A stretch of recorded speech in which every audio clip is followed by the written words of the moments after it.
আজকে শুরু করব কর্কট রাশির বৃহস্পতি রাশি পরিবর্তনের ফলে কি প্রভাব পড়তে চলেছে। কারণ এর আগে মেষ, বৃষ, মিথুন রাশির তিনটে রাশিফল আমি দিয়েছি। 12 বছর পর বৃহস্পতি কালপুরুষের দ্বিতীয়ভাবে অর্থাৎ কালপুরুষ রাশিচক্রের দ্বিতীয়ভাবে যেটা বৃষ রাশি, সেখানে 1 মে থেকে অর্থাৎ মে মাসের 1 তারিখে প্রবেশ করছে, থাকবে 1 বছর, বিশেষ করে 2025 সালের মে মাসের 15 তারিখ পর্যন্ত। অর্থাৎ একটা বছরের সময়, অর্থাৎ 12টা মাস, 12 বছর পর বৃষ রাশিতে বৃহস্পতির গোচর হচ্ছে। খুবই গুরুত্বপূর্ণ 12টা রাশিরই জন্য।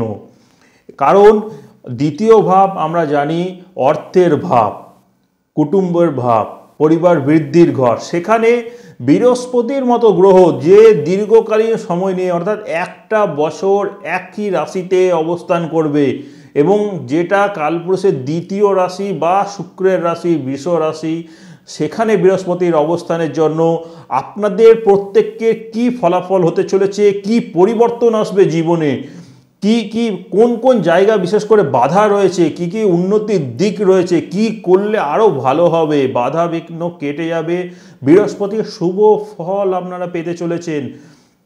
এবং কোন কোন রাশির জন্য খারাপ রয়েছে কিছু কিছু জায়গা, সেই সব বিষয় জানতে গেলে আমার এই রাশিফলের অনুষ্ঠানগুলো আপনাদের দেখতে হবে।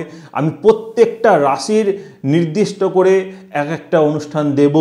আপনাদের সকলকে প্রথমে বলবো, যারা আমার চ্যানেলে নতুন রয়েছেন প্রথমেই চ্যানেলটিকে সাবস্ক্রাইব করুন, বেল আইকন বাটনটিকে ক্লিক করুন এবং ফেসবুকে ফলো করুন। কারণ আমার এই চ্যানেলের মাধ্যমে কিন্তু আমি আপনাদের জন্য নতুন নতুন কিছু বিষয় নিয়ে আসছি এবং শিক্ষার জায়গা, জ্যোতিষের শিক্ষার যে জায়গাটা রয়েছে সেই জায়গাটাও কিন্তু আমি নিয়ে এসেছি, যেখানে শুরু হচ্ছে আস্তে আস্তে প্রত্যেকটা অনুষ্ঠানই পাবেন কীভাবে জ্যোতিষশাস্ত্র শেখা যায়। এবং তার সাথে আরও নতুন কিছু বিষয় নিয়ে আসতে চলেছে, যেগুলো আপনারা সকলেই জানতে পারবেন। প্রথমেই বলে রাখি, বৃহস্পতির যে অবস্থান বৃষ রাশিতে হচ্ছে, তার সাথে বৃহস্পতির যে দৃষ্টিগুলো রয়েছে আপনারা সকলেই অনেকেই জানেন যে বৃহস্পতির 3টে দৃষ্টি রয়েছে, পঞ্চম, সপ্তম, নবম। অর্থাৎ বৃহস্পতির থেকে পঞ্চম, সপ্তম, নবম, এই পঞ্চম, সপ্তম, নবম ভাব কোনগুলি প্রথমেই আপনারা জেনে রাখুন। বৃহস্পতিকে 1 ধরে যদি আপনারা কাউন্ট করেন তাহলে বৃহস্পতির থেকে পঞ্চম হবে কন্যা, যেখানে বৃহস্পতির প্রথম দৃষ্টি পড়ছে, এবং বৃহস্পতির সপ্তম দৃষ্টি পড়ছে বৃশ্চিক রাশি। বৃশ্চিক রাশিতে দেখুন বৃহস্পতির সপ্তম দৃষ্টি পড়ছে। তারপর দৃষ্টি কোথায় আসছে? বৃহস্পতির নবম দৃষ্টি আসছে মকর রাশিতে। তাহলে বৃহস্পতি বৃষ রাশিতে গোচর করছে, কিন্তু তার দৃষ্টিগুলোও কিন্তু রাশি পরিবর্তন করে। অর্থাৎ আগে যেমন সিংহ, তুলা, এদিকে ধনু রাশিতে দিচ্ছিল, এবার কিন্তু বৃহস্পতির দৃষ্টিগুলো পরিবর্তন হয়ে বৃহস্পতির সাথেই বৃহস্পতির পঞ্চম, সপ্তম, নবম রাশিতে অর্থাৎ কন্যা, বৃশ্চিক, মকর, এই 3 রাশিতে দৃষ্টি পড়বে। এর ফলাফল কি হতে চলেছে, সেই সব রাশির কতটা গুরুত্বপূর্ণ ভূমিকা সকলের জন্য নিয়ে আসতে চলেছে, সব বিষয় জানতে গেলে আমার অনুষ্ঠানটি পুরোটা ভালো করে দেখুন এবং অনুষ্ঠানটিকে অবশ্যই শেয়ার করবেন।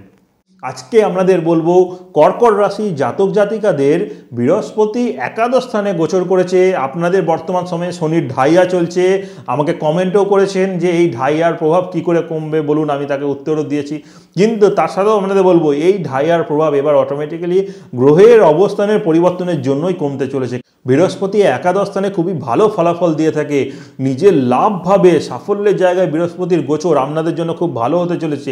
এই শনির ঢাইয়া ধরে দীর্ঘ 1.5 বছর ধরে আপনাদের যে পরিশ্রম করতে হয়েছে, যে পরিশ্রমের ফল আপনারা পাননি, অনেক কর্মজীবনে বাধা গেছে, অর্থনৈতিক অবনতির জায়গা হয়েছে, ব্যয় হয়ে গেছে, ঋণ হয়ে গেছে, সেই জায়গা থেকে এই বৃহস্পতির গোচর আপনাদের ভালো হতে চলেছে। তো পুরো অনুষ্ঠানটা ভালো করে দেখুন, তাহলে বুঝতে পারবেন কোন কোন জায়গা ভালো রয়েছে এবং বৃহস্পতির জন্য যদি কোনো জায়গা খারাপ রয়েছে তো সেখানে কি করা উচিত।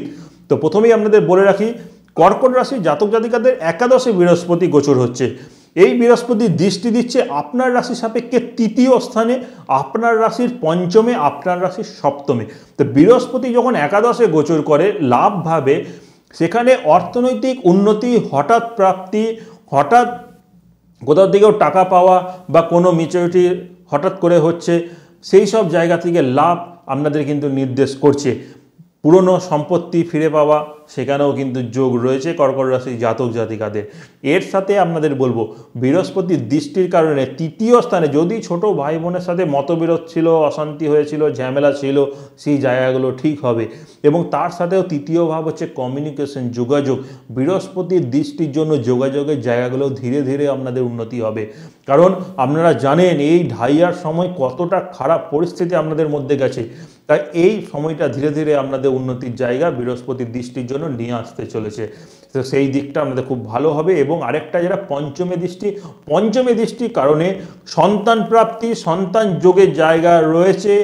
পড়াশোনার জায়গা খুবই ভালো হবে, এডুকেশনের ক্ষেত্রে খুবই উন্নতির যোগ নিয়ে আসতে চলেছে বৃহস্পতির রাশি পরিবর্তন।